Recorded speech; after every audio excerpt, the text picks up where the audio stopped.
তো আজকের আমাদের বাংলায় আব্বাস সিদ্দিকী নওশাদ সিদ্দিকী ভাইজান, ঠিক আছে, নতুন দল চালু করেছে। এই বাংলার যে অত্যাচার, ঠিক আছে, যা সংখ্যালঘুদের উপরে যা অত্যাচার হচ্ছে, ঠিক আছে, সংখ্যালঘুদের উপরে অত্যাচার দেখো রাস্তাঘাটে আন্দোলন হয়েই হচ্ছে, কিন্তু মেইন জায়গায় যেখানে আইন পাস হচ্ছে, বিল পাস হচ্ছে, সেখানে কারোর দেখা নেই, ঠিক আছে।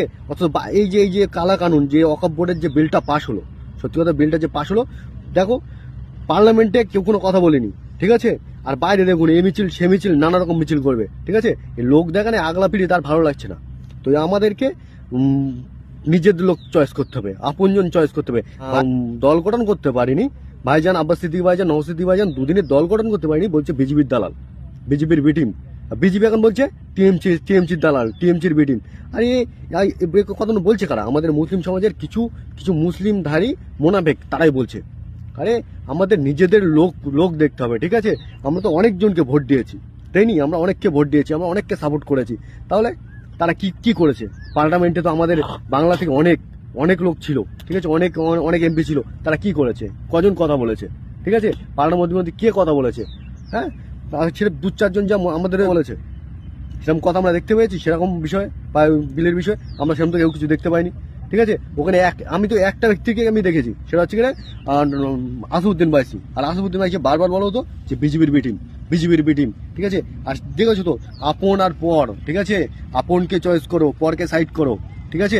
এবার দেখবে এই বর্তমানে এখন রাস্তা দিয়ে চারিদিকে আন্দোলন হচ্ছে, এখন আন্দোলন দেখবে বিভিন্ন ধরনের পার্টির লোক সামিল হবে আর রাস্তায় মরা কান্না ফেলবে। দেখো আমরা তোমাদের সাথে আছি, সংখ্যালঘু ভাইয়েরা, সংখ্যালঘু বোনরা, আমরা তোমাদের সাথে আছি। আমাদের সাথে কেউ নেই। মেন জায়গায় যেখানে বিল পাস করার কথা সেখানে পাস করে নিয়েছে, আর রাস্তায় এসে হাউ করলে হবে আমরা আছি, সাথে আছি। মায়া কান্না চলবে না ভাই। তো বলবো আমাদের বাংলার মানুষদের বলবো, আব্বাস সিদ্দিকী নওশাদ সিদ্দিকী ভাইজানের পাশে দাঁড়াও, ভুল বুঝো না, ঠিক আছে। যেটা ভুল হয় আব্বাস সিদ্দিকী নওশাদ সিদ্দিকী ভাইজানের ডাইরেক্টলি কথা বলো, ঠিক আছে। অথচ ভুল বুঝো না, ঠিক আছে। উল্টো পাল্টা মাইন্ড হিসাব নিয়ে এসো না, নিজের লোকের চয়েস করো। আব্বাস সিদ্দিকী ভাইজান বলেছিল একটা টেবিলে 4টে পায়া, একটা পায়া চাই। আজকে যদি একটা পায়া থাকতো তাহলে পার্লামেন্টে কি হতো?